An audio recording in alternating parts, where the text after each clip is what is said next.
Hi there, and welcome to today's episode of How the Game Was Won. We're still in the FIDE Grand Prix tournament in Tashkent, and we're now looking at the first of the three decisive games from round 3. Today's game we're looking at Karjakin playing as white versus Jakovenko playing black. The opening theory that we'll be following will be the King's Indian attack.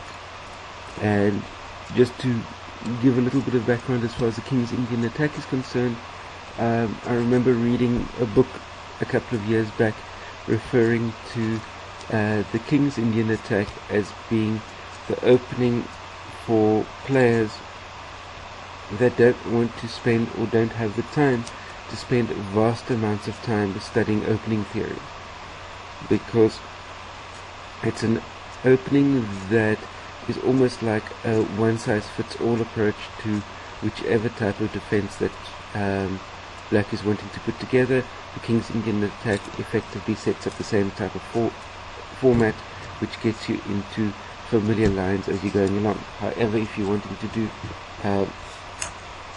really improve your chess in a big way really quickly, it's often the best policy is to be looking at playing games that come out of a vast array of different opening positions. That way you'll be teaching yourself to think in an original fashion as often as possible. This is especially important in your training and practice games, that you can get used to thinking in an original way out of new positions. That way when you're playing your slightly more familiar positions in tournaments and your opponent takes you down an unknown series of moves, you won't be thrown completely off and will still be able to focus on the position that you've got in front of you and think creatively within that.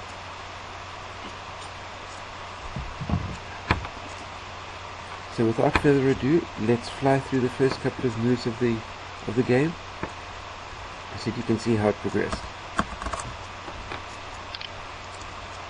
We start off with knight f3, knight f6, g3, d5, bishop g2, c5, castles, g6, and d4, c takes d4, knight takes, bishop g7, knight b3, castles, knight c3, e6, e4.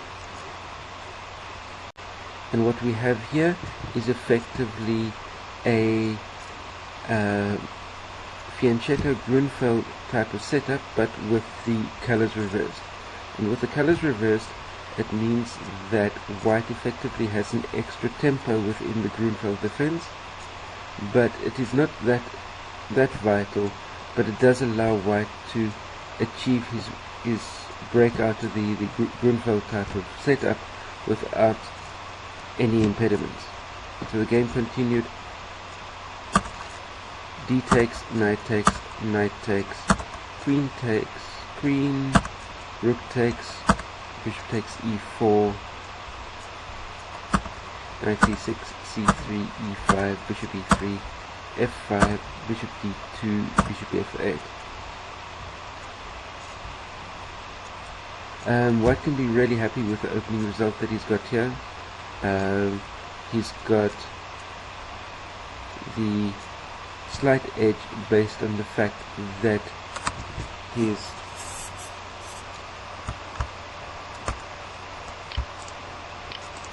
bishops are actively developed and connected along adjoining diagonals, whereas black's two bishops are still back on the 8th rank, and especially as far as the white square bishop is concerned, it's hemmed in by its own pawn chain. So the game continued, where we got rook fe1, bishop e6, starting to develop his bishops at long last, but in the process of developing his bishop to e6, what black is effectively doing is leaving the e-pawn hanging, and you can basically say that he's sacking the e-pawn, but the concept there being that his bishops and bishop mobility will effectively compensate for the pawn that he's sacrificing here. Game continued. Bishop g5, obviously putting pressure on the d8 rook. Rook e8, bishop c6, b takes,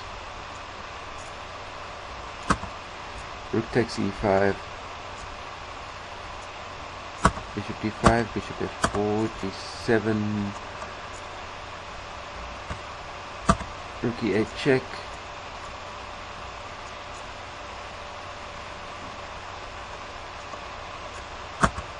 rook takes e8, knight d2, f5, c4, bishop f7, rook d1, a4. Here we got a situation where, although white is a pawn up and he has a queenside pawn majority,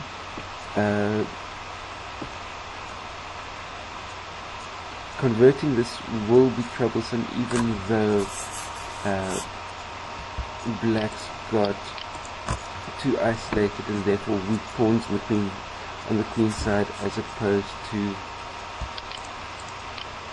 white's three connected pawns.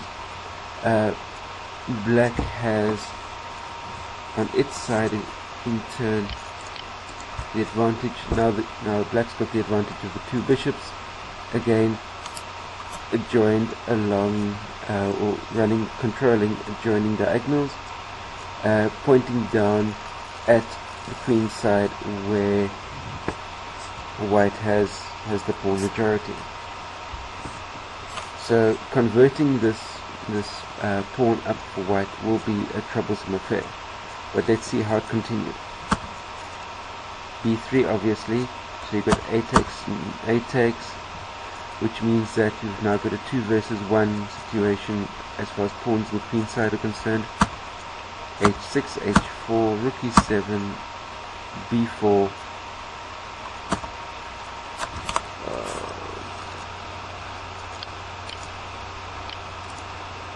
and bishop c3, being effectively a forking of the protected knight and the protected pawn.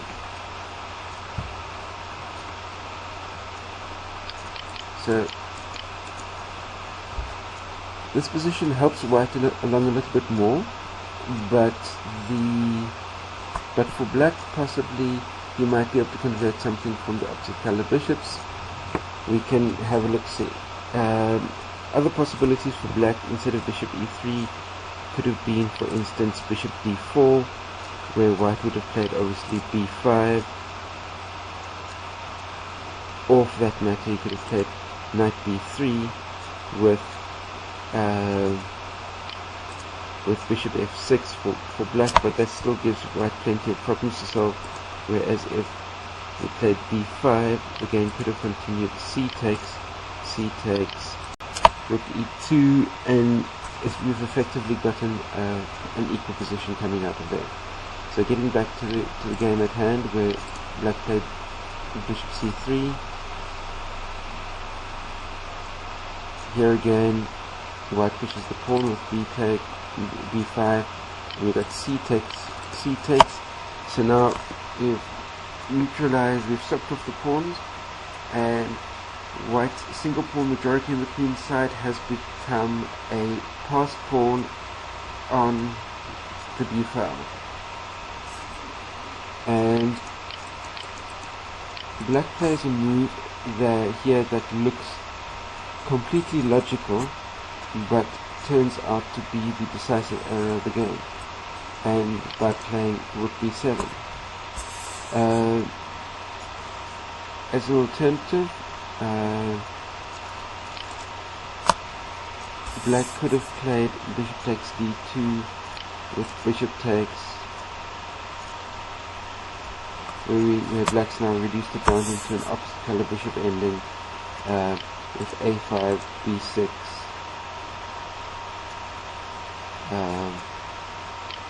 bishop d5, bishop f4, king f7, bishop c7, bishop b7. Again, really difficult for white for white to convert here. So black certainly does have some counterplay, but getting back into where white had played h5 over here.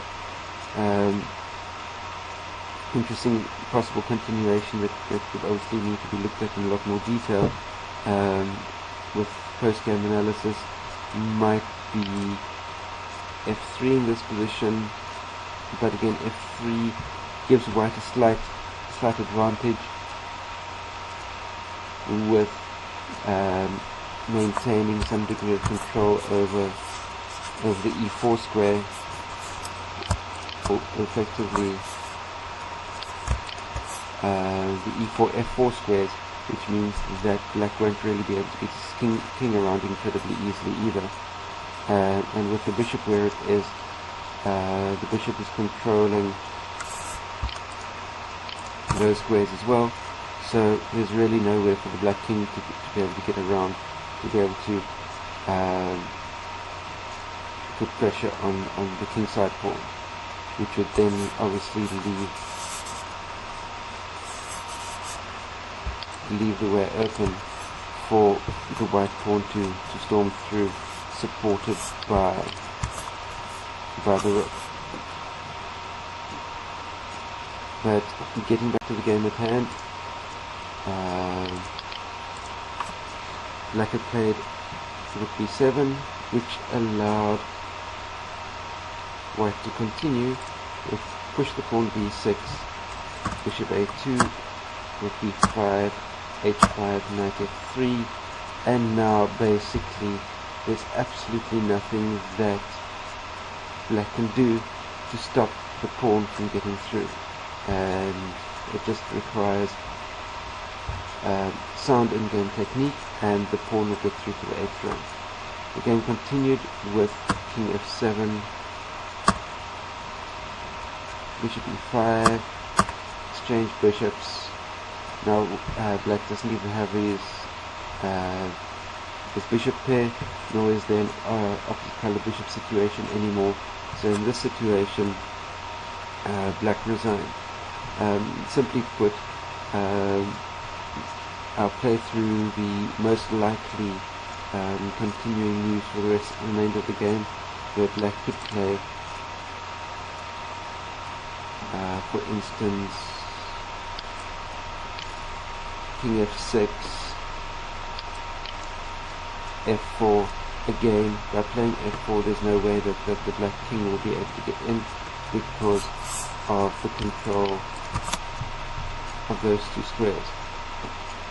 So black needs to try and get in long way around. King e6, king f2, bishop d5, king e3, and as you can see now, when the king gets to f4, there's no ways the black king can get around or through. And even if black maintains the king at e3 where it is at the moment, the black king can't really get around, and that will be freeing up the knight to be able to get in and, for instance, attack that pawn, and from there get around to apply pressure onto the rook as well and push the pawn through. Here black could continue with rook b8, and again pick up the pawn. It's just hanging there. Bishop c6, just bring the rook back into a dark square so the bishop can't bother it anymore. Bishop b7,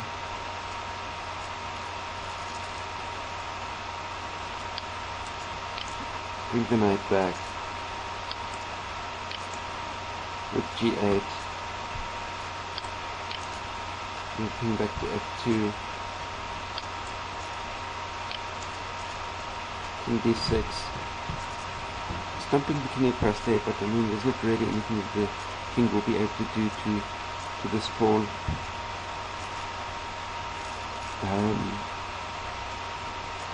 Simply put, for the rook to be able to do anything would require two moves like that to be able to back up the king. It's just too many tempting. So white here can play rook d2,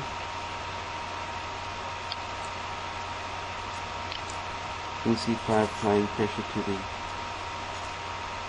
the pawn. So all white needs to do is bring the knight in check and protect the pawn at the same time. So that brings in the king. We bring the king back in supporting the pawn, playing check at the same time, which means the king moves out to king c6. Okay, rook c2 check.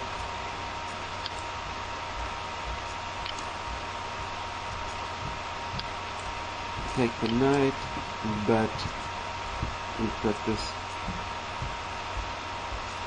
killer fork,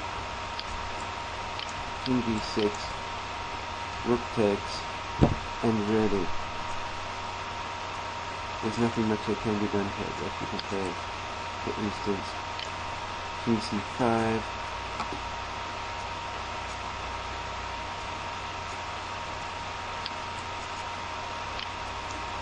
rook h7, sacking that pawn, but picking this one up in turn,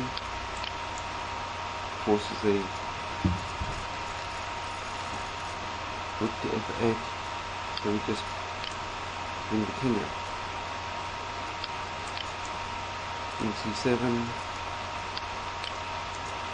king d4,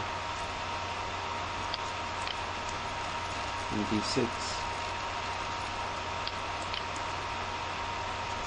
check, so the king has to retreat, push the pawn, play with the edge if you want to, bring this in behind,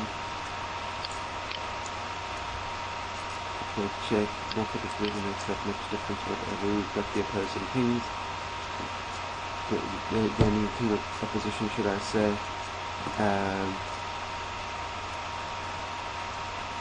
So what have we got? We can just look back to h4 for instance. Rook takes there, and really it will take a vast amount of skill to lose a game that's got three connected pass pawns against the rook. Rolling through and queen, especially when you've got the white rook in a position where to be able to keep the black king up and supporting the rook over there. There's absolutely no ways that this is not one for white. There's definitely clearly, and that, as you can see, is how the game was won. Please post your comments and questions down below, and click the like button, that little thumbs up that you see down below. That helps to spread this game analysis out amongst way more chess friends in the YouTube community. So click that thumbs up button down below, share this amongst your chess friends, and while you're in the process of clicking buttons, there's a big red subscribe button down below. Click that way you can be staying up to date on new videos as I post them on a week-to-week basis. Stay safe out there, see you next time, cheers.